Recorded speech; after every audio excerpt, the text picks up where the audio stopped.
আচ্ছা, এমন একটা প্রাকৃতিক দৃশ্যের কথা ভাবা যাক, যা শুধু অবাকই করে না, মানে রীতিমতো একটা বিস্ময় জাগায়। ধরুন, দুটো বিশাল জলের ধারা। হতে পারে দুটো আলাদা সাগর বা মহাসাগর। পাশাপাশি বয়ে চলেছে, কিন্তু তাদের পানি উম, সহজে মিশছে না। মনে হবে যেন কেউ অদৃশ্য একটা কাঁচের দেয়াল তুলে দিয়েছে মাঝখানে। সত্যি তাই। প্রকৃতি মাঝে মাঝে এমন সব দৃশ্য তৈরি করে যা আমাদের মানে কল্পনাকেও হার মানায়। এই যে ঘটনাটার কথা বললেন, এটা ঠিক তেমনই একটা। আপাতদৃষ্টিতে মনে হয় অসম্ভব, কিন্তু চোখের সামনেই ঘটছে।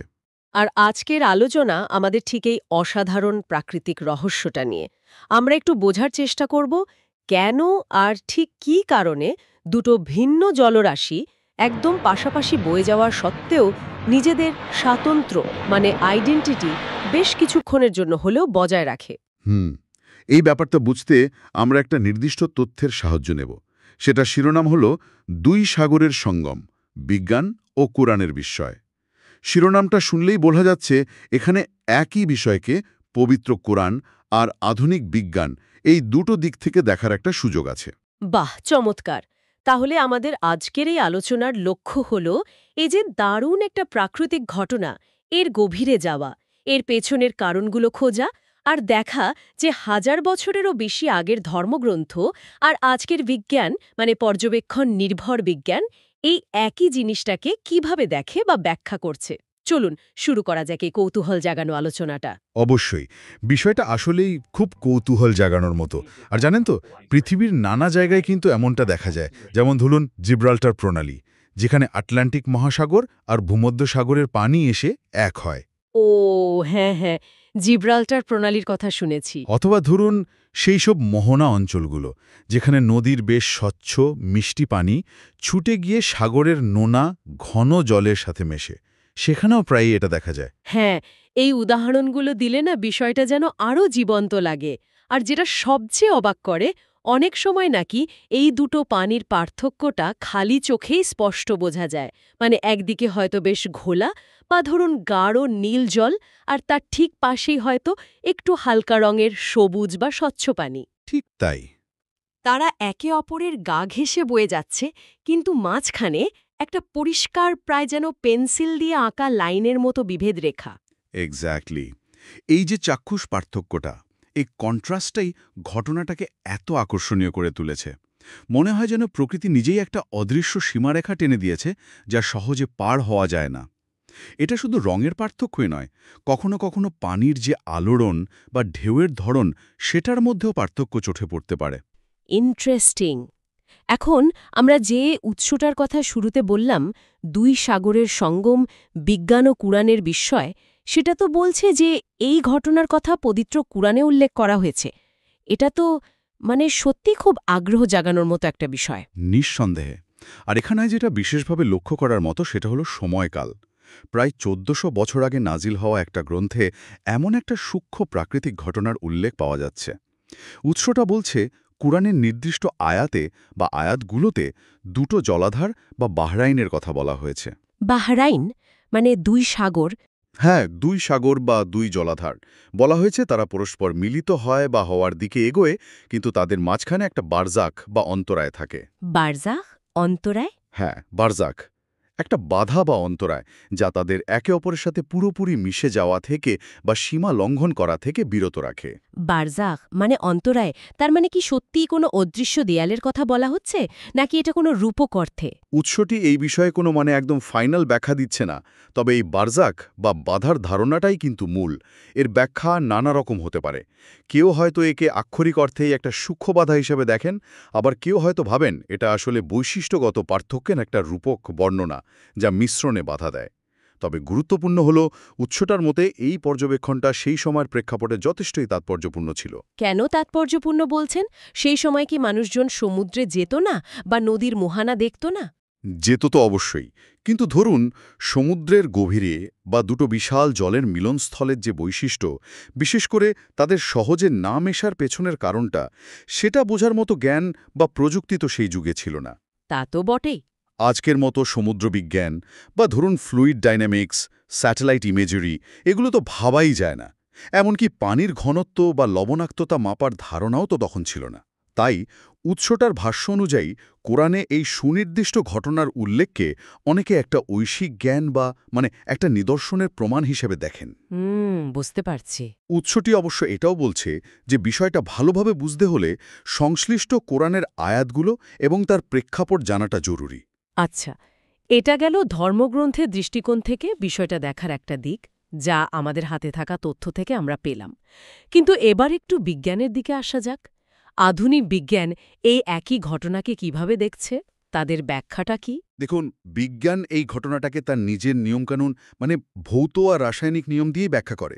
যদিও আমাদের উৎসটা বিজ্ঞানের একেবারে সব খুঁটিনাটি এখানে দেয়নি, কিন্তু এর শিরোনাম বিজ্ঞান ও কোরআনের বিষয় আর আলোচনার যে ধরন সেটা পরিষ্কার বলছে যে বিজ্ঞান এর কারণ খুঁজে পেয়েছে এবং সেটা আলোচনা করা দরকার। হ্যাঁ, অবশ্যই। কি সেই কারণগুলো? ঠিক কিসের জন্য পানিগুলো সহজে মেশে না? আধুনিক সমুদ্রবিজ্ঞানীরা বলছেন এর পেছনে মূলত কয়েকটা ভৌত আর রাসায়নিক বৈশিষ্ট্যের পার্থক্য দেয়। প্রধান কারণগুলো হলো পানির ঘনত্ব ডেনসিটি। ডেনসিটি। হ্যাঁ, ডেনসিটি। তারপর লবণাক্ততা স্যালিনিটি, আর তাপমাত্রা বা টেম্পারেচার।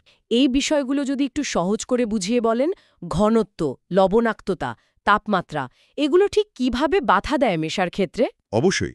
ধরুন ঘনত্ব বা ডেনসিটি, সহজ কথায় একটা নির্দিষ্ট আয়তনের পানিতে কতটা জিনিস বা কণা আছে। যে পানির ঘনত্ব বেশি সেটা তুলনামূলকভাবে ভারী হয়। আচ্ছা। যেমন ধরুন, বেশি লবণাক্ত পানি নোনা পানি সাধারণত কম লবণাক্ত পানি বা মিষ্টি পানির চেয়ে বেশি ঘন আর ভারী হয়। আবার ঠান্ডা পানিও কিন্তু গরম পানির চেয়ে বেশি ঘন। ও আচ্ছা, তাহলে যদি একদিকে বেশি নোনা আর ঠান্ডা পানি থাকে আর অন্যদিকে কম নোনা আর গরম পানি, তাহলে কি ভারীটা নিচে থাকতে চাইবে আর হালকাটা ওপরে? ঠিক ধরেছেন। এখানেই চলে আসে লবণাক্ততা বা সালিনিটির ভূমিকা। প্রতি লিটার পানিতে কতটা লবণ বা অন্যান্য খনিজ মিশে আছে। দুটো জলের ধারায় যদি লবণের পরিমাণে অনেক পার্থক্য থাকে, তাহলে তাদের ঘনত্বেও বেশ পার্থক্য তৈরি হয়ে যায়। একইভাবে তাপমাত্রার পার্থক্যটাও ঘনত্বের তফাৎ তৈরি করে। এই সব পার্থক্য মিলেমিশে শেষ পর্যন্ত কি হয়?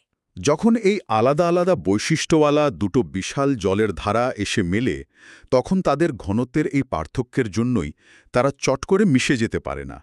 ভারী পানিটা হালকা পানির নিচে চলে যেতে চায়, বা যদি পাশাপাশি থাকে তাহলে তাদের মধ্যে একটা স্পষ্ট স্তর বা যাকে বলে ইন্টারফেস, সেটা তৈরি হয়। ইন্টারফেস। হ্যাঁ, বিজ্ঞানের ভাষায় একে অনেক সময় পিকনোক্লাইন বলে। এমন একটা স্তর যেখানে ঘনত্বের খুব দ্রুত পরিবর্তন হচ্ছে। এছাড়াও পানির নিজেরও একটা ধর্ম আছে যাকে বলে পৃষ্ঠটান বা সারফেস টেনশন। সারফেস টেনশন, সেটা কি? এটা হলো পানির একদম ওপরের স্তরের অণুগুলোর মধ্যে একটা টান, একটা আকর্ষণ বল। এটা একটা পর্দার মতো কাজ করে। দুটো ভিন্ন ধরনের পানির সংযোগস্থলে এই পৃষ্ঠটানের যে পার্থক্য, সেটাও তাদের মিশে যেতে কিছুটা বাধা দেয়। তার মানে এই ঘনত্ব, লবণাক্ততা, তাপমাত্রা আর পৃষ্ঠটান, এই সব কিছুর সম্মিলিত এফেক্টই ওই অদৃশ্য দেয়াল বা বিভেদ রেখাটা তৈরি করে, যেটা আমরা খালি চোখে দেখতে পাই। হ্যাঁ, বিষয়টা অনেকটা সেরকমই।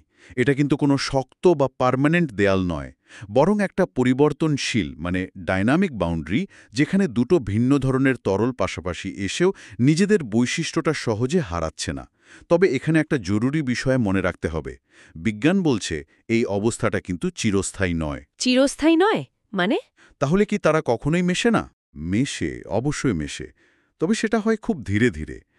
ব্যাপন বা ডিফিউশন নামে একটা প্রক্রিয়া আছে না? হ্যাঁ, শুনেছি। যার মাধ্যমে কণাগুলো বেশি ঘনত্বের জায়গা থেকে কম ঘনত্বের জায়গায় স্বাভাবিকভাবেই ছড়িয়ে পড়ে। এছাড়া পানির স্রোত, বাতাস, ঢেউ, এগুলোর কারণেও মিশ্রণটা কিছুটা তাড়াতাড়ি হয়। কিন্তু দুটো বিশাল জলরাশির ক্ষেত্রে এই পুরো মিশ্রণ প্রক্রিয়াটা সম্পূর্ণ হতে বেশ সময় লাগে, আর অনেকটা জায়গা জুড়ে এটা ঘটে। ওহ আচ্ছা। তাই যে স্পষ্ট বিভেদ রেখাটা আমরা দেখি, সেটা ওই মিলনস্থলের কাছাকাছি বেশ কিছুক্ষণ বা একটা নির্দিষ্ট এলাকা পর্যন্ত স্পষ্টভাবে দেখা যেতে পারে। বেশ ইন্টারেস্টিং। তাহলে বিজ্ঞান বলছে এটা ভৌত আর রাসায়নিক বৈশিষ্ট্যের পার্থক্যের জন্য তৈরি হওয়া একটা অস্থায়ী কিন্তু দৃশ্যমান বিভাজন, আর ওদিকে উৎস অনুযায়ী কোরআন বলছে একটা বারজাক বা বাধার কথা। এই দুটো ব্যাখ্যার মধ্যে সংযোগটা কোথায়? এদের একসাথে কিভাবে দেখা যেতে পারে? এখানেই আলোচনাটা আমার মনে হয় সবচেয়ে আকর্ষণীয় জায়গায় পৌঁছায়। আমাদের হাতে যে তথ্যসূত্রটা আছে, দুই সাগরের সঙ্গম, বিজ্ঞান ও কোরআনের বিস্ময়, সেটা নিজেই কিন্তু এই দুটো দৃষ্টিকোণকে পাশাপাশি রাখছে। এর মানে হলো এদের মধ্যে কোনো মিল বা সংযোগ খোঁজার একটা চেষ্টা বা সম্ভাবনা তুলে ধরা হচ্ছে। কিন্তু সেই সংযোগটা কিভাবে হতে পারে? দেখুন, একটা ব্যাখ্যা হতে পারে এরকম: কেউ কেউ কোরআনে বলা বারজাখ বা অন্তরায়কে বিজ্ঞানের ব্যাখ্যা করা এই ভৌত পার্থক্যগুলো, মানে ঘনত্ব, লবণাক্ততা, তাপমাত্রা এবং তার ফলে তৈরি হওয়া অস্থায়ী কিন্তু দৃশ্যমান বিভাজন বা স্তরটার সাথে সরাসরি মেলাতে পারেন। মানে বারজাক মানেই এই ভৌত বাধাগুলো। হ্যাঁ, তারা যুক্তি দিতে পারেন যে কোরআন একটা পর্যবেক্ষণ তুলে ধরেছে যে দুটো পানি সহজে মেশে না এবং তাদের মধ্যে একটা বাধা আছে। আর বিজ্ঞান সেই পর্যবেক্ষণের পেছনের কিভাবে বা কার্যকারণটা ব্যাখ্যা করছে। তার মানে কোরআন ঘটনার বর্ণনা দিচ্ছে আর বিজ্ঞান তার প্রক্রিয়াটা ব্যাখ্যা করছে, এরকম একটা দৃষ্টিভঙ্গি। এটা একটা সম্ভাব্য ব্যাখ্যা বা দৃষ্টিভঙ্গি। আরেকটা দৃষ্টিভঙ্গিও হতে পারে। সেটা হলো দুটো ভিন্ন জ্ঞান ব্যবস্থা, একটা হয়তো ওহী বা প্রত্যাদেশ নির্ভর, অন্যটা পর্যবেক্ষণ আর পরীক্ষণ নির্ভর। একই প্রাকৃতিক ঘটনাকে তাদের নিজ নিজ ভাষায় বর্ণনা করছে। বিজ্ঞান যেখানে ভৌত নিয়ম আর প্রক্রিয়ার উপর জোর দিচ্ছে, কুরআন হয়তো সেই প্রাকৃতিক ঘটনার মধ্যে একটা বৃহত্তর ঐশী নিদর্শন বা শৃঙ্খলার দিকে ইশারা করছে। উৎসটা আসলে এই তুলনামূলক আলোচনার জায়গাটাই খুলে দিচ্ছে আমাদের সামনে। কিন্তু একটা প্রশ্ন আসছে মনে, এই বৈজ্ঞানিক ব্যাখ্যাটা জানার পর কোরআনের বর্ণনাকে কি আর অলৌকিক বলা যায়? বিজ্ঞান তো বলেই দিচ্ছে যে কেন মেশে না। এটা আসলে ব্যাখ্যার উপর নির্ভর করে, তাই না? কেউ বলতে পারেন বিজ্ঞান বলছে কিভাবে মেশে না, কিন্তু ১৪০০ বছর আগে যখন এই কিভাবে জানার কোনো উপায়ই ছিল না, তখন এই ঘটনার নিখুঁত পর্যবেক্ষণ বা উল্লেখটাই তো অলৌকিক। আচ্ছা, পর্যবেক্ষণের দিক থেকে। হ্যাঁ, আবার অন্যকে পারেন অলৌকিকত্বটা শুধু পর্যবেক্ষণে নয়, বরং এর পেছনে যে বৃহত্তর সত্য বা ইঙ্গিত লুকিয়ে আছে সেটার মধ্যে, যা হয়তো বিজ্ঞান পুরোপুরি ব্যাখ্যা করে না বা করতে পারে না। আমাদের উদ্দেশ্য তো এখানে কোনো একটা ব্যাখ্যাকে ফাইনাল বলে দেওয়া নয়, বরং উৎস যেভাবে দুটো দৃষ্টিকোণকে পাশাপাশি এনেছে সেটাকেই তুলে ধরা। আর যদি আমরা পুরো বিষয়টাকে একটা বৃহত্তর প্রেক্ষাপটে দেখি, তাহলে এটা আমাদের দেখায় যে একটা প্রাকৃতিক বাস্তবতাকে বোঝার বা ব্যাখ্যা করার কিন্তু ভিন্ন ভিন্ন পথ থাকতে পারে। একটা হয়তো আসছে বিশ্বাসের জগৎ থেকে, অন্যটা আসছে বৈজ্ঞানিক অনুসন্ধানের রাস্তা ধরে। উৎসটা আমাদের এই দুই পথের সম্ভাব্য সঙ্গমের দিকেই কিন্তু দৃষ্টি আকর্ষণ করছে। এটা সত্যি ভাবনার মতো একটা বিষয়। একই বাস্তবতা, কিন্তু তাকে দেখার বা বোঝার জন্য দুটো যেন আলাদা জানালা। একটা হয়তো প্রশ্ন করছে কি ঘটছে, অন্যটা হয়তো জানতে চাইছে কিভাবে ঘটছে, আবার কেউ হয়তো ভাবছেন কেন ঘটছে বা এর আসল তাৎপর্যটা কি। চমৎকার বলেছেন, একদম ঠিক। আর এটা একটা খুব গুরুত্বপূর্ণ প্রশ্নও তুলে ধরে, আমরা জ্ঞানকে কিভাবে গ্রহণ করি। মানে ভিন্ন ভিন্ন উৎস থেকে পাওয়া তথ্য বা ব্যাখ্যাকে আমরা কিভাবে মেলাই বা তাদের মধ্যেকার সম্পর্কটাকে কিভাবে দেখি। এই আলোচনাটা আমাদের সেই চিন্তার খোরাকও যোগায়। তাহলে এতক্ষণের এই পুরো আলোচনার নির্যাস বা সারমর্মটা কি দাঁড়ালো? আমরা দেখলাম যে দুটো ভিন্ন সাগরের পানি সহজে না মেশার মতো একটা অবাক করা প্রাকৃতিক ঘটনা আসলেই ঘটে, আর পৃথিবীর বিভিন্ন জায়গায় সেটা দেখাও যায়। হ্যাঁ, এবং আমরা আমাদের উৎসের সাহায্য নিয়ে জানলাম যে এই ঘটনার একটা বর্ণনা পবিত্র কোরআনে পাওয়া যায়। সেখানে দুটো জলরাশির মিলনস্থলে একটা বারজাখ বা অদৃশ্য বাধার কথা বলা হয়েছে, যা তাদের সীমা লঙ্ঘন করতে দেয় না। আর অন্যদিকে আধুনিক বিজ্ঞান এর কারণ হিসেবে ব্যাখ্যা করছে পানির ঘনত্ব, লবণাক্ততা এবং তাপমাত্রার পার্থক্যের মতো ভৌত বৈশিষ্ট্যগুলোকে। এই পার্থক্যগুলোর জন্যই একটা অস্থায়ী কিন্তু দৃশ্যমান একটা বিভেদ রেখা বা স্তর তৈরি হয়, যা তাৎক্ষণিক মিশ্রণে বাধা দেয়, যদিও ধীরে ধীরে ব্যাপন প্রক্রিয়ায় তারা শেষ পর্যন্ত মিশেই যায়। একদম ঠিক।